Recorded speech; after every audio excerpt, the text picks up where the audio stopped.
This episode is brought to you by Republic Indemnity.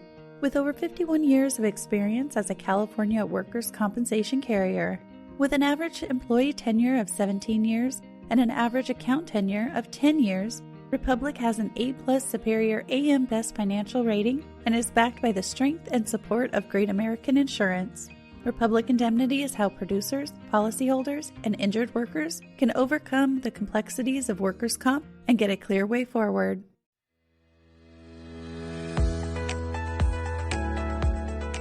You're listening to Rancho Mesa Studio One podcast, where each week we break down complex insurance and safety topics to help your business thrive. I'm your host, Alyssa Burley, and I'm joined by Dave Garcia, President of Rancho Mesa. Today we're going to reflect on 2025 and maybe talk a little bit about what's to come in 2026. Dave, welcome to the show. Thanks, Alyssa. It's always a pleasure to be here in Studio One. So 2025 has been a fantastic year. So let's talk about what Rancho Mesa has done over the last 12 months, and it's a lot. So let's start off with some leadership. Nearly 8% of our team held leadership positions in various industry organizations. So just a couple of them were Christina Hockey. She was our president for the PWI in San Diego, and Olivia Velasco was the secretary for that same organization. We also had Jeremy Houlihan. He was the secretary and treasurer for the IIAB San Diego, and I was the parliamentarian for NAWIC San Diego. So we have a lot of people who are really taking leadership roles in our community. You know, what's awesome about that is, it's growth for the individual, but it's also giving back to our communities and other organizations. And that's one of the things I'm really most proud of. And I know we've got a bunch of, soccer coaches, Little League coaches, all the other things that our parents get involved with outside of Rancho Mesa. And I think that's just kind of what makes our culture special. Absolutely. So talking a little bit about staffing, we're hiring people right and left. We opened up the second half of our office here during the course of the year because we outgrew the space that we just moved to a year earlier. So poor planning on my part, but exciting because it was facilitated because of our tremendous growth. So we're hiring not to replace people. We're really hiring because we're growing, and we're looking for that exceptional one-of-one talent, and they find us. And that's really, really exciting. So I know we grew somewhere around 13% last year, which is a great growth rate. And while we are growing, we do have some people, because we've been here now 27 years, retiring. I just want to shout out to Matt Gaynor, who was our director of surety for the last 15 years. And Matt just did a wonderful job really establishing us in that community. And now we've got 5 people that run that surety division for us. And it all starts back with Matt. So Matt, congratulations. I hope you're happy in retirement. We miss you. And, we'll see who's next.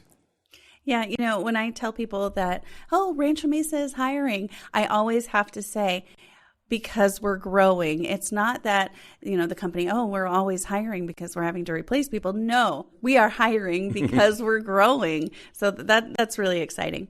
So I just want to talk a little bit about some of the accomplishments that Rancho Mesa has done over the last year. So I think this is amazing. So nearly 19% of our team members earned an industry designation, certification, or license in 2025. That is huge, right? That's phenomenal. And we challenge everybody that this is their careers and they need to take them in earnest.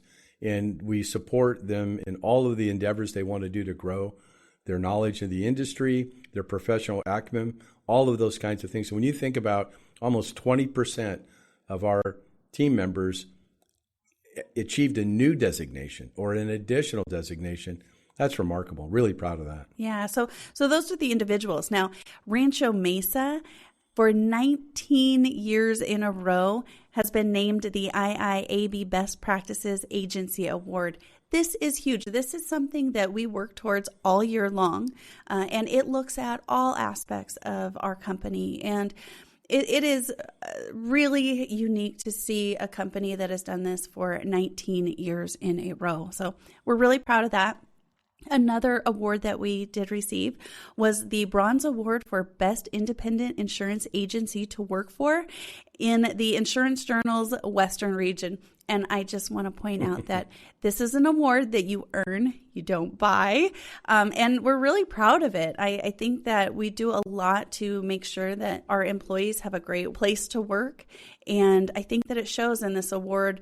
It recognizes all the efforts that we've done to make Rancho Mesa such a great place to be. Yeah, Alyssa, you kind of kiddingly, kind of not said, these are not purchased. And, with our sports background, I've grown up in that environment, and I'm an effort person, and I'm not a participation trophy person. So I do like these awards. We get reached out to all the time for all different kinds of awards, but then there's always the price tag that comes with them, and we pass on those. But these two in particular are two awards that we had to earn. We had to go out and perform, and 19 years in a row with best practices. We're really, really proud of that. And there's no break in the chain. So we expect to be 20 years next year. And the best agency to work, that was really cool. And we've done a lot of employee engagement surveys and to make sure that we're addressing the needs of our employees.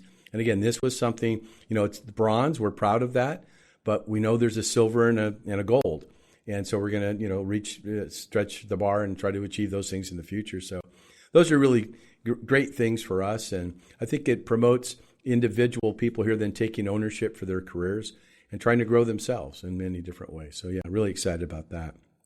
Along with that comes promotions, right? We all love promotions. I loved it, when I was on JV, then got promoted to varsity, things like that. And so we really want to grow our people, and we try to do that both professionally, but also personally. And that's really one of our, you'll see later on, one of our core values is try to develop our people. And nearly 8% of our team received promotions during 2025. So, again, we're trying to motivate them and encourage them to take those next steps. So when they see their peers, achieving that, it probably motivates them to see what they can do. And we're really proud of that fact. Yeah, and not only do we like to grow our own people, but we are open to hiring experienced people as well. But I think it's unique that we do both. We do a good combination of internally growing our people and training them. But then, we will open our arms to a very experienced person that can bring a little bit different perspective. So yeah, let me just kind of build on that a second too with you, Alyssa, because I think that's an important distinction. While we want to, bring people in and develop them, from the roots all the way up. Part of our challenges is our success, and we grow faster than we can train sometimes. So we are actually looking constantly for those experienced people to bring them in and become part of our team, and then help them grow their careers further once they're here. Yeah. That was a great point. Yeah. All right. So let's switch gears. So today we are on our podcast, and let's talk a little bit about the podcast. So we published 103 episodes in 2025, and we're currently recording episode 570. That blows my mind. I can't believe that we have done that many episodes. And then we also have some things that we're proud of for this podcast. We've been rated in the top 10% of the global podcast by Listen Notes. That's huge. The top 10% podcasts in the world. And a lot of that has to do with our consistency. We post on a regular basis, 2 episodes every single week. We don't vary from that. And so consistency is important, and then the volume of our episodes as well. And then we've also been ranked number 7 in the risk management podcast by FeedSpot. So we're excited about that. Maybe we can increase that spot in the coming years. And both Apple Podcasts and Spotify has given us 5 stars. So we're really proud of those. And I'm sure as we continue, we're going to get higher ratings and get more listeners. And we're excited about that. And, I really do credit our success to our team's willingness to share their knowledge and their expertise on a regular basis, like I mentioned earlier. because really without them, we don't have a podcast. So we really do rely on everybody at Rancho Mesa to come in and be a guest and talk about, the topics that they're having conversations with their clients about. Yeah, let me jump in there real quick. Because what I really have liked about the direction the podcasts have gone is we're requiring our producers to write a bulk of those articles, and they're all specialists in their industries. And we ask them to attack the issues specifically within the industries that they work with. And sometimes that's bringing in third-party people to speak. We've had attorneys come in and speak to contractual language. It's a good mixture of training, learning, and we're pushing our producers, to be honest with you. We're pushing our producers to become pros. That's what we call it here. If you're going to be at Rancho Mesa, you're going to be a producer, you really got to know your industry, not just the insurance issues, but what are the other issues that are facing your industry, and talk about it.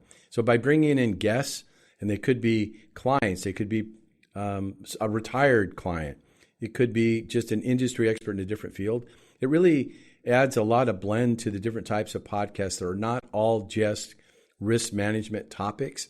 It's complete. And we bring in interesting people to talk to and learn from. So I think those rankings that we've achieved are earned.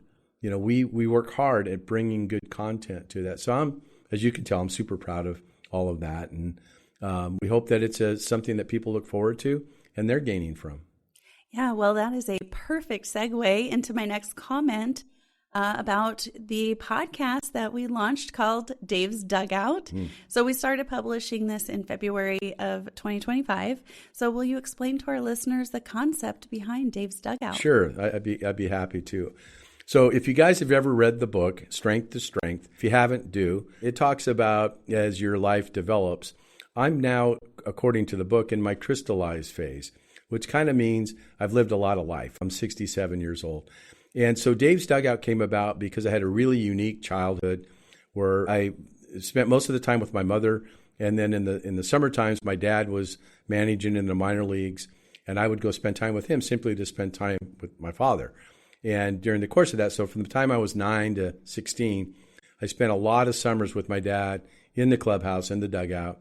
And what I recognized is my dad was not formally educated. He was just a natural born leader, and he had a way of connecting with everybody. And I'm just watching him. And I don't really know at the time that he sat me down and said, here, this is what I'm trying to teach you. But it was more that later on I realized the lessons that I learned. And so what Dave's Dugout is just these short little stories about life lessons that really have helped me. And I'm hoping it strikes a chord with somebody that's listening to it. And, it's kind of taken on its own little path now where we've had several people who have listened to the dugout that have asked to come into the dugout and share their stories. And I think that's awesome. So I'm continuing to learn from people's stories and lessons as we go. So that's kind of the premise to Dave's Dugout. We're not publishing 570 of them, but we publish them, what is it, Alyssa, every few weeks, once a month, something like that? About once a month. And if you're interested, you want to laugh at me, the jacket cover for it when you look on Spotify or whatever, it's the only picture I have of me in my baseball uniform with my dad in baseball uniform. I'm 16 years old. I don't look anything like that anymore. I wish I did. But it's a lot of fun. So I really enjoy doing it. So Alyssa, let's switch gears. And let's talk specifically about the group that you run here, the Client Services Group. And I know you guys are, you get a little bored because you don't have much to do. But in the course of being bored, somehow you found a way to do 51 workshops and webinars. We've added a risk control consultant. We've added a client data analyst. We've expanded the Safety One platform in the RM365 HR Advantage portal. Holy cow. What's next? I don't know. So 51 workshops and webinars, that comes out to nearly one per week. That's a lot. But our team, they're great. They really know how to put things together and make sure that our clients are getting all the information that they need through whether it's an in-person workshop or a virtual webinar. Yeah, we've grown. We added a risk control consultant. I think this is really going to step up our game. We're going to be able to offer a lot more services and a lot more workshops and webinars in-house, whereas we may have had to bring in an outside party. Now we have that person here in Rancho Mesa.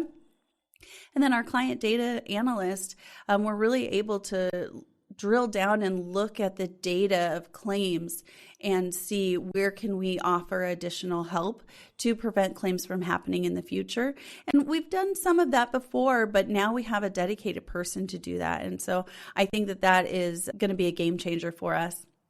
Now, if we take a look at Safety One, that's our risk management platform. It's a website and a mobile app. We had an increase in users of 47.2% from last year. That is huge. Now, some of it is we've gotten new clients and, they've added all their users and so that, accounts for some of the growth. But then we do have some clients that we've had in the past that are just now seeing the benefits of using some sort of platform like this.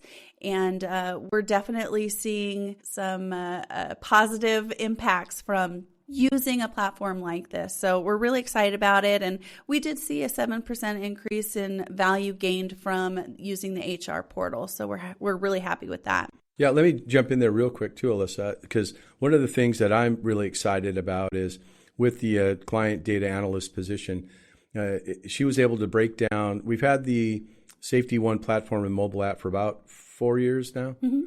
And so she was able to go back and really look at our best users of the app and what impacts it's had to their businesses. And I may have these numbers a little bit off, but I want to say that work comp claim frequency for active users has declined by 27% over those 4 years.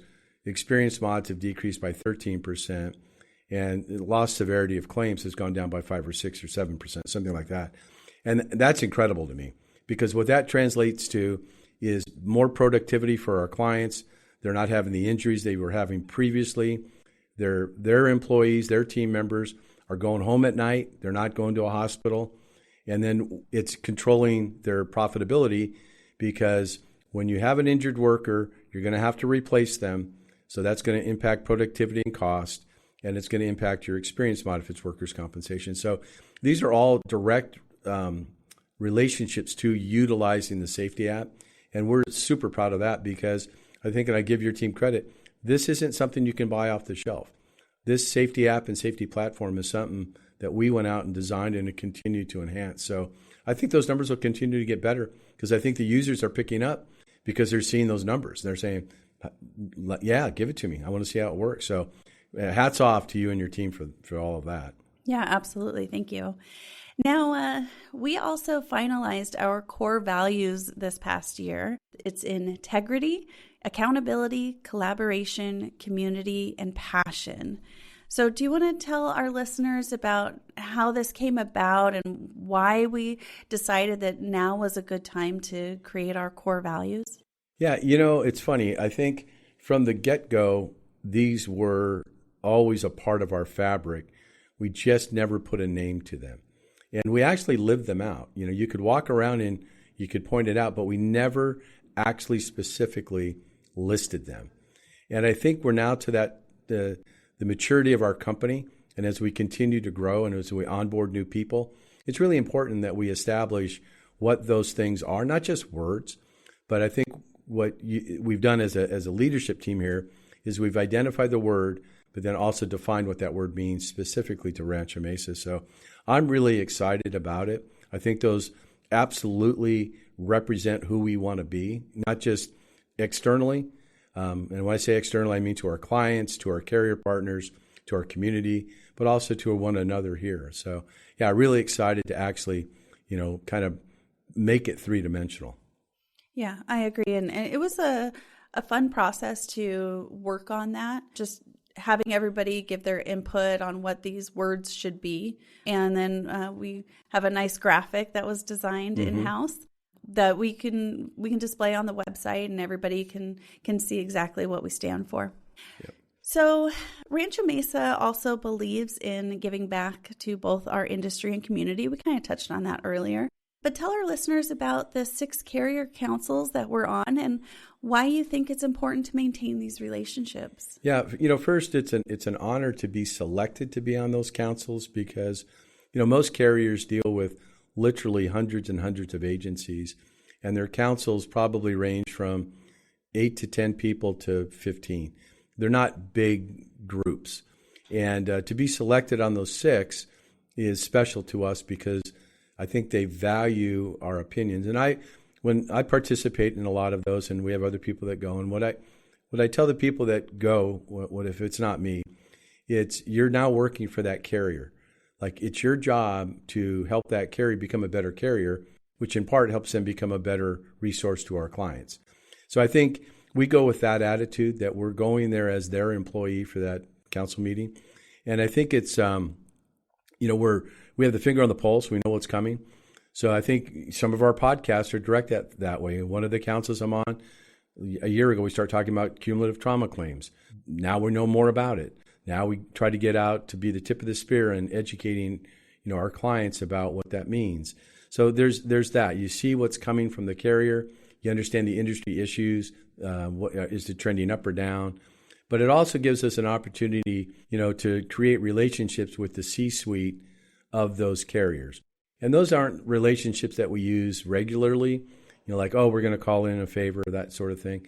But I think that those people get a chance to evaluate us as people, and they recognize our core values. And then if we do need to talk to them about a situation, they already know who we are. So it's a win-win on all sides of it. And if we could be on more councils, not every carrier has a council, but the ones that do, we're lucky to be a part of. So yeah, really excited about being a part of those councils. Yeah, what I really like is that you ask everybody essentially in the company, hey, is there anything that you want me to talk to this carrier about? And so I think that just having that level of communication within the company is huge, because if you have our president going to these councils, but maybe you have a client manager who has an issue or has something that they want to share, but if you don't open up those lines of communication, that's never going to get to the carrier. Yeah. But I think that we do a really good job at letting people talk about any issues that they may be having so that we can communicate those accurately. Yeah, that's a really good point. I think, by and large, people would like to be seen and would like to be heard.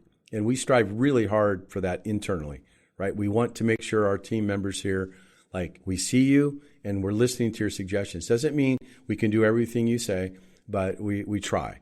And it's the same thing with the council. Like, bring me an idea that you think would improve the relationship. It might be transactional, like if we could just, email the submission in instead of doing it this way, that would improve it for us. And we can bring that to the council. A lot of times those are enacted. And then what happens is the person that suggested that sees the change and feels like, okay. They made a difference. They made a difference. They had an impact. Totally. And so, that's a really good point. And I think we want to encourage that. Every business out there should encourage that. You want your people to be engaged and to feel like they're part of the decision making. Yeah. Okay, let's talk a little bit about what we do in the community, Alyssa. So we do as much as we can. I know we allocate a certain amount of dollars to that each year. And I'm proud to say we're not, a massive company, but we've donated back more than millions of dollars to the community in various forms. And some of the things that we've recently done, we're really trying to help the PWI here in San Diego be established. And we've hosted a couple of different events here for them to try to draw membership and bring out their importance and support Christina, who's the president. Family Health Centers of San Diego has been somebody we've partnered with for over 25 years. One of the largest community clinics in the world. We're part of their Spirit of the Barrio, so we love doing that. We sponsored various golf tournaments, the NAWIC golf tournament, which you're a part of. We also sponsor the UCP golf tournament annually. And then MAC Projects, another organization that does just so much back to the community. We're always part of their big Wing Dig sponsor every October. So, overall, I think, there's never enough. And, we're not going to list every Little League team that we sponsor or banners that we put out there, but that's just as important to me. I love the fact that, an employee came to me and said their soccer team, needed some money to go on a trip. And so, whether it's me or the agency, we take care of that. We don't want to draw attention to it, just try to do what's right. Be a good community family member, I guess. It's a good way to put it.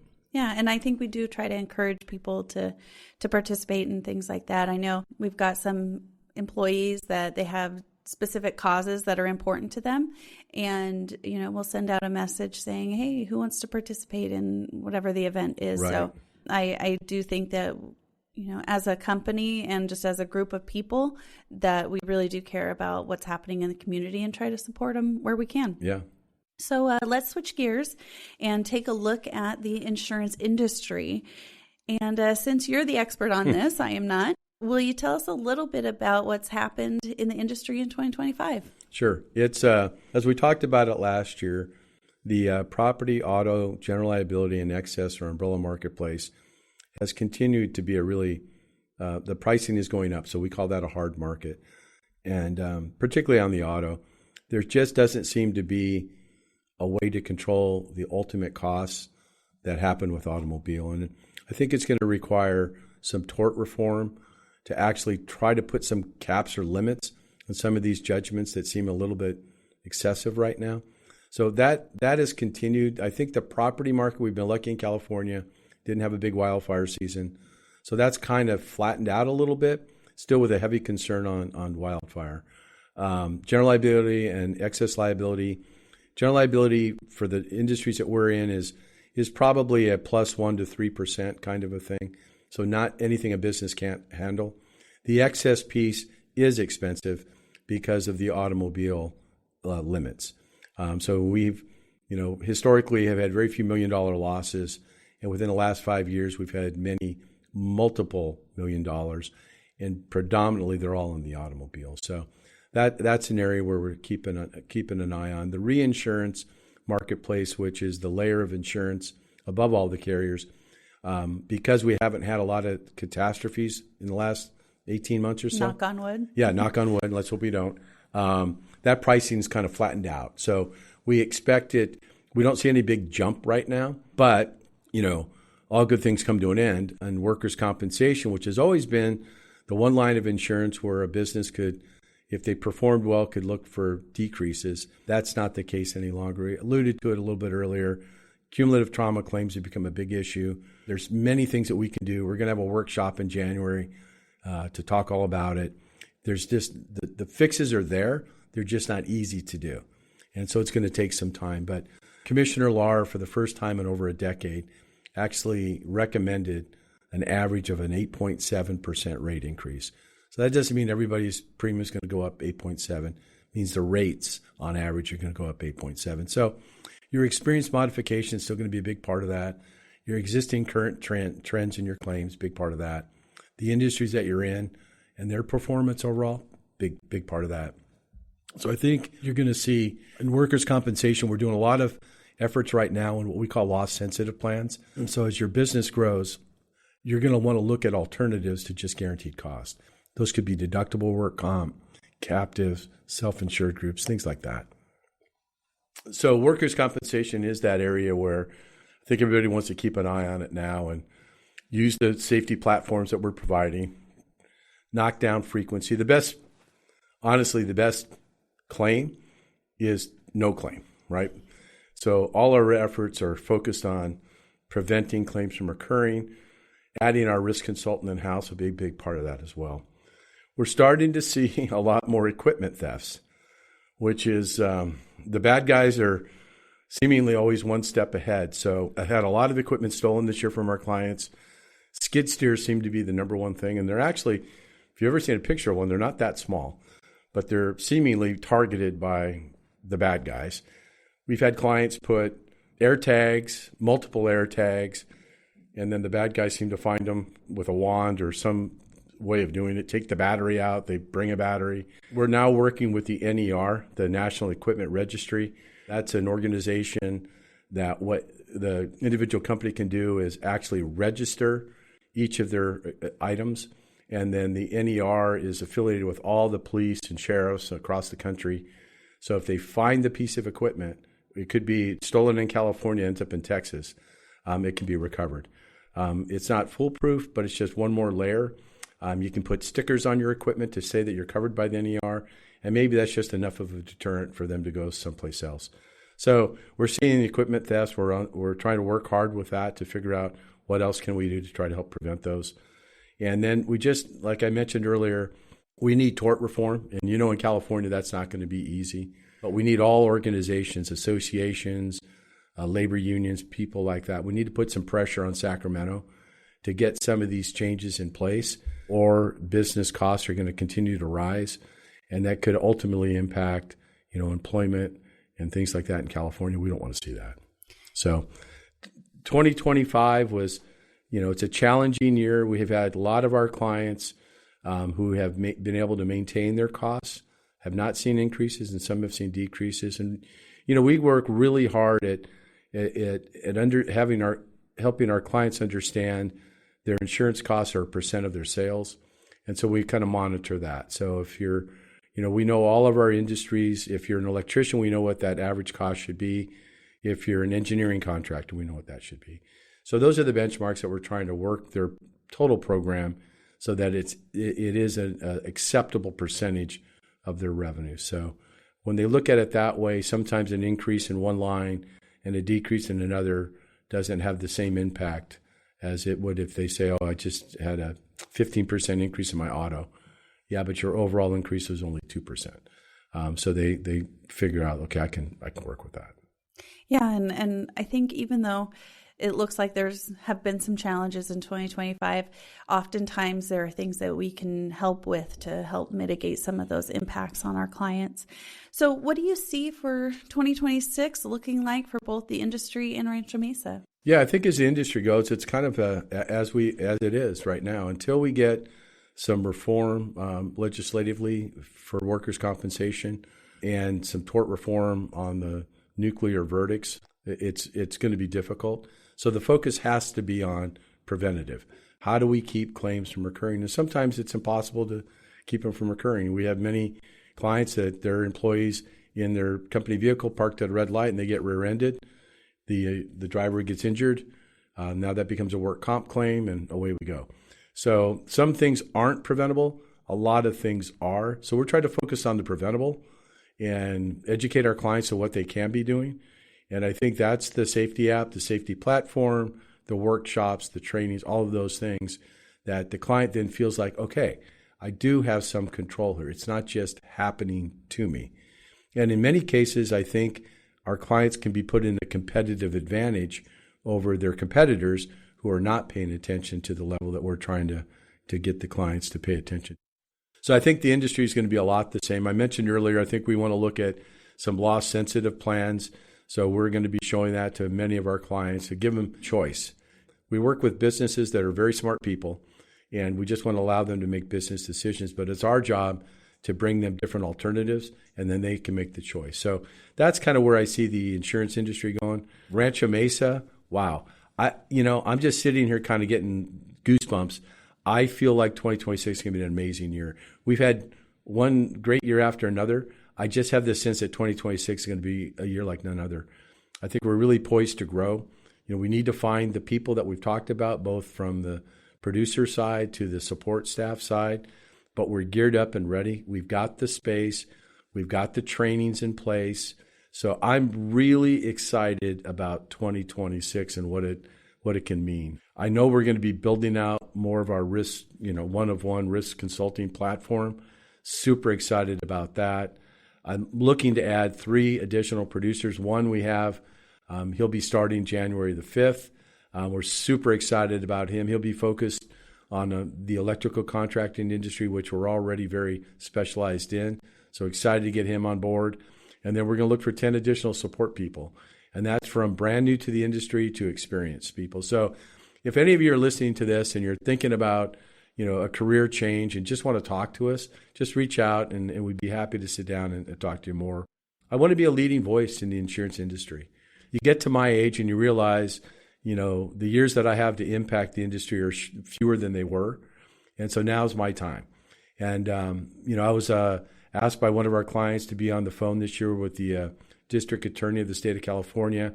We had several conversations about some of the issues facing California. I felt honored that both our client and the state of California's district attorney's office felt like I knew enough to impact some of the things. So I think we need to drive change in Sacramento. It can't be done singularly. So we're going to be pushing on our clients. Every single group that you're involved with needs to be putting pressure on Sacramento. We need to make some changes.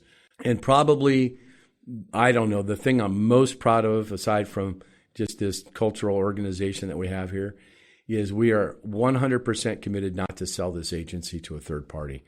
And over the last 10 to 15 years, that's all we've seen. Every day you pick up the paper and another agency is sold. And, and that's business. I get that. But it also changes people's lives. It's never quite the same.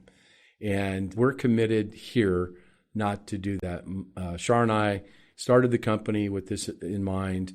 As the company's grown, we realize we need to develop the next core group of leaders. And we've got, besides Shar and I, we've got 11 other shareholders in this company now. And we're identifying who those true leaders are to take us to the next level. And so, again, if you're out there and you're thinking about, I've been with a company, we sold, then we got sold again, that's not going to happen here. We want to be that one of one. We want to be that one agency that stands out and says, no, this is not a money play. We're not in it just to see how much money we can make.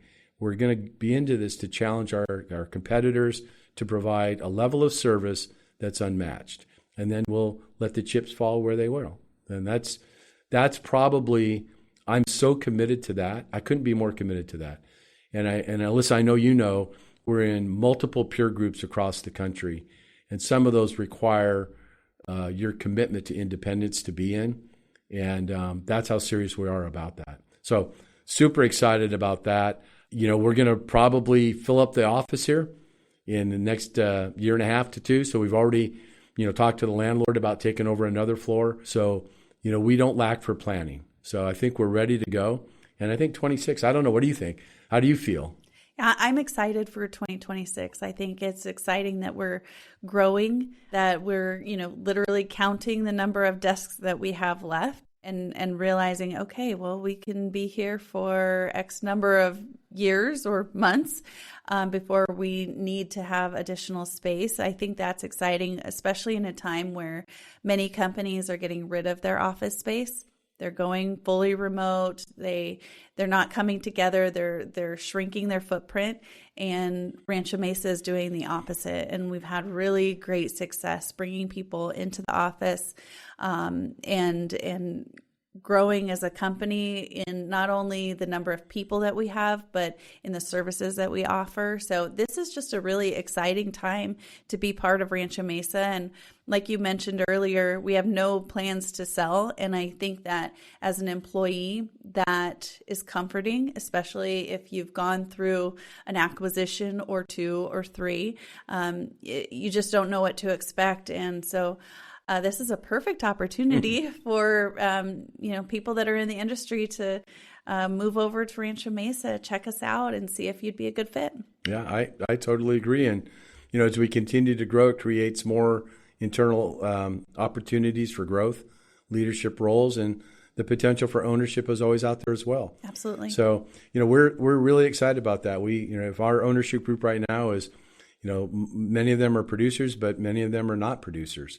So it's not just the producer that has the chance to really shape this company. And, Alyssa, you're one of the owners here, so you know what I'm speaking to. So we're excited. We're not perfect. We know that. And we're probably our own hardest critics, because we're trying to be one of one. And one of one is undefined. There is no definition for one of one. Because as soon as you reach some plateau, there's another plateau. At least that's how we look at it. So we're hard on ourselves to achieve and to become better. But that's kind of the people that we have here, the people that want to, see how good we are. So yeah, I'm, as you can tell, super excited. I probably had a little bit too much coffee this morning, and one of our former employees, her name is Mary, a wonderful baker, and she brought in, her coffee cakes today. I couldn't hurt her feelings, so I had to have a piece. And then maybe I might have had a second piece. and a little on a sugar high, but it was awesome. So it's just great to see. We had 2 employees that are retired come back today just to say Merry Christmas to us. That's really special. Yeah. All right. Well, Dave, thanks for joining me in Studio One. This was great to go over everything from 2025 and a little bit of what we're looking forward to in 2026. So thanks for joining me. Thanks, Alyssa. And to everybody listening, just have a wonderful 2026. And we look forward to talking with you again next year. All right. Well, thanks for tuning in to our latest episode produced by Studio One. If you enjoyed what you heard, please share this episode and subscribe. For more insights like this, visit us at ranchomesa.com and subscribe to our weekly newsletter.